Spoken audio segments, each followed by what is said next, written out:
Selamat datang di Munir TV.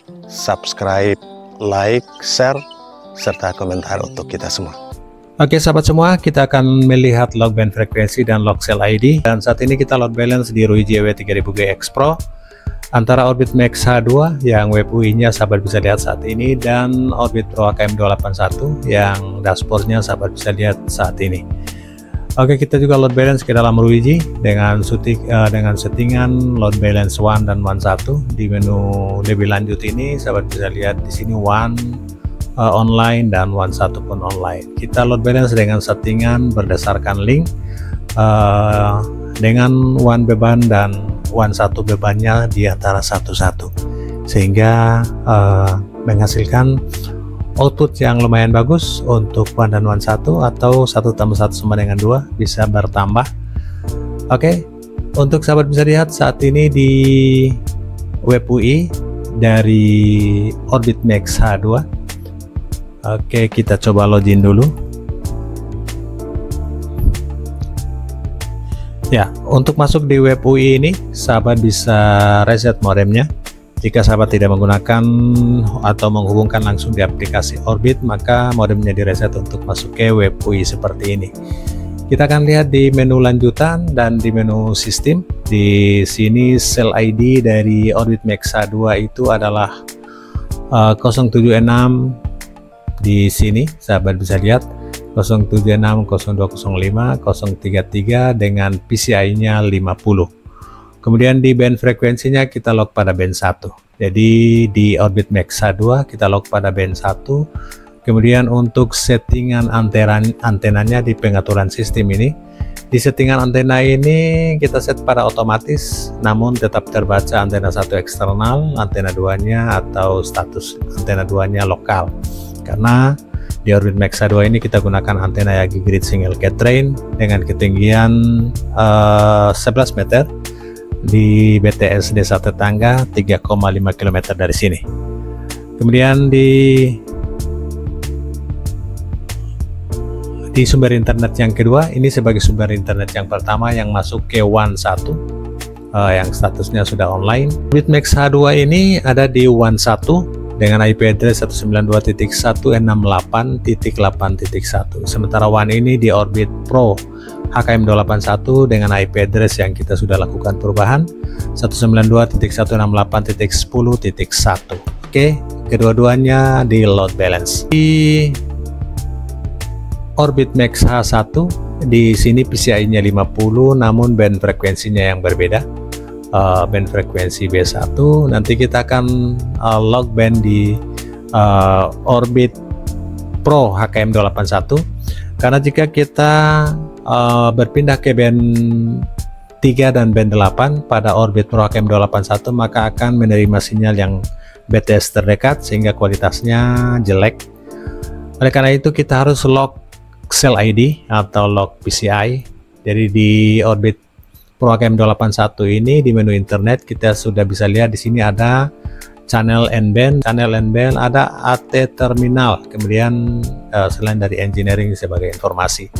Oleh karena itu di Orbit Pro HKM281 ini kita sudah lakukan modifikasi WebUI atau Mode UI dengan tambahan AT terminal, channel N-band, sudah ada tambahan AT terminal dan juga channel band. AT terminal ini adalah AT komen yang ada pada Orbit Pro HKM281, kemudian channel N-band ini di sini informasi band frekuensi dan juga parameter LTE, dan juga kita bisa lakukan log cell ID di sini. Karena di Orbit Max H2 kita sudah log pada band 1, oleh karena itu di sini kita tidak log. Yang kita log adalah band 3, band 8 dan band 40 serta band 5 dan band 41. Namun yang di support BTS itu hanya band 3 dan band 8 serta band 40. Oke, kita lihat di engineering information.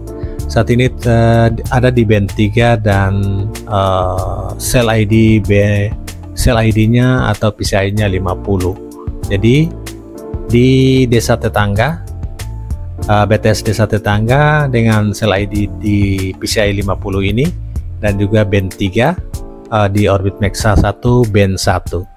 Untuk sahabat ketahui BTS yang terdekat di sini itu PCI 49. Jadi 50 ini di desa tetangga.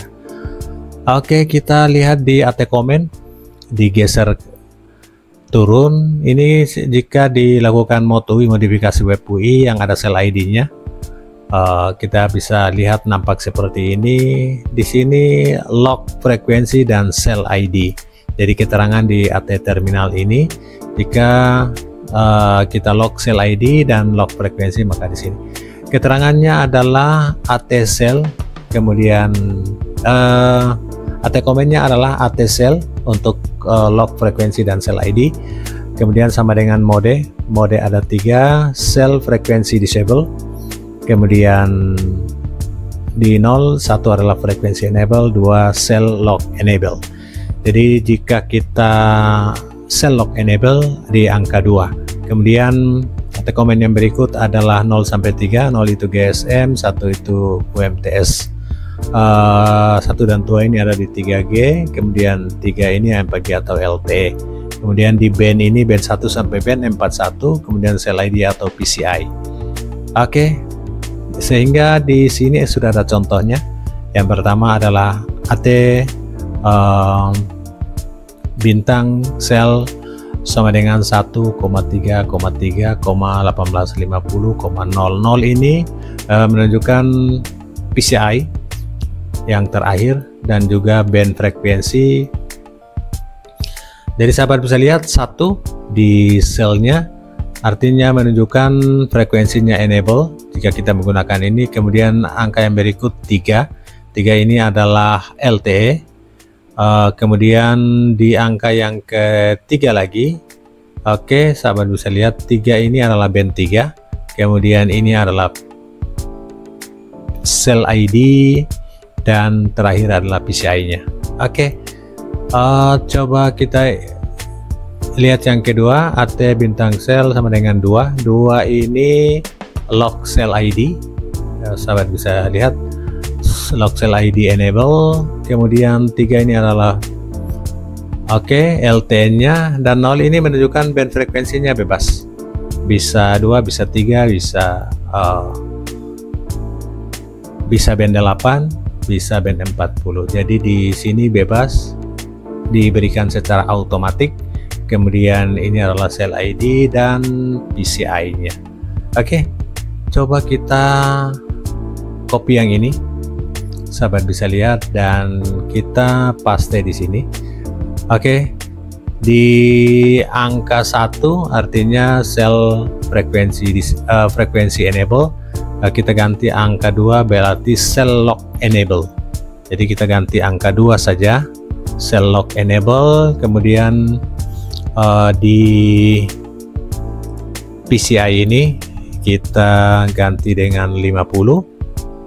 Oke, dan di 3 ini band frekuensi atau band 3, dan 3 yang kedua di tengah ini adalah LTE atau 4G. Kita klik send. Oke, sudah sukses sahabat. Jadi sekarang kita di poin 2 yang sahabat bisa lihat di atas, kita log sel ID, kemudian yang ketiga ini LTE, dan yang ketiga ini adalah 3 yang berikut ini adalah band 3, kemudian ini adalah sel ID-nya dan PCI-nya. Oke, kita lihat di engineering information. Ya, sahabat bisa lihat sudah di band 3, kemudian sel ID-nya 50.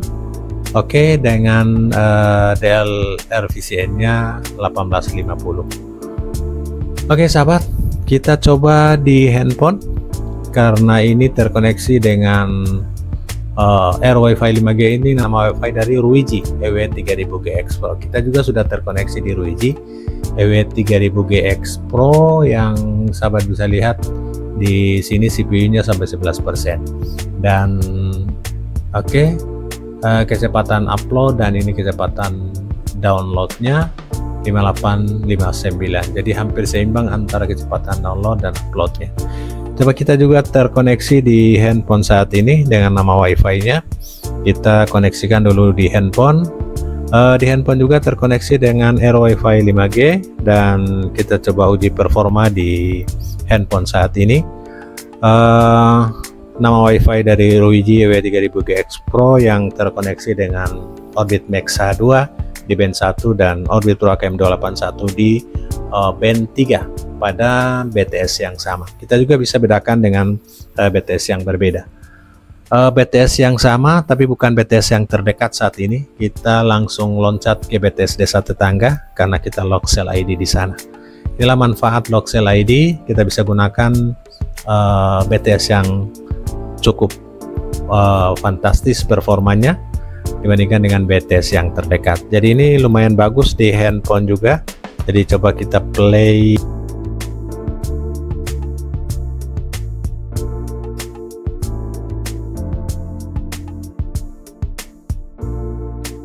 Kita coba nonton di Facebook video yang biasanya buffer luar biasa, kali ini tidak buffer. Oke, inilah di handphone dan kita uji performa yang terakhir dari lock cell ID dan lock band frekuensi pada Orbit Max Orbit Pro AKM281 di handphone saat ini. Ya, biasanya uploadnya yang lebih kecil di bawah 3-5 Mbps dan downloadnya tembus 45,2 dan uploadnya juga besar di atas, bahkan sekarang di atas 20 Mbps. Jadi kita bisa mendapatkan performa yang luar biasa sahabat semua. Unduhan 45,2 dan unggahan 23,87. Ini sama-sama pada satu BTS cell ID yang sama, dan kita juga bisa membedakan beberapa BTS pada cell ID yang berbeda.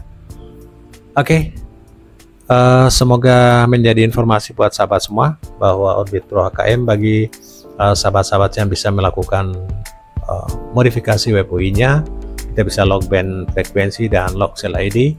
Dan untuk lock band frekuensi dan lock cell ID atau modifikasi WebUI-nya, sahabat bisa lihat di video sebelumnya karena sudah ada beberapa video yang membahas ulang di Munir TV tentang bagaimana modifikasi WebUI dari Orbit Pro AKM281. Oke, semoga bermanfaat.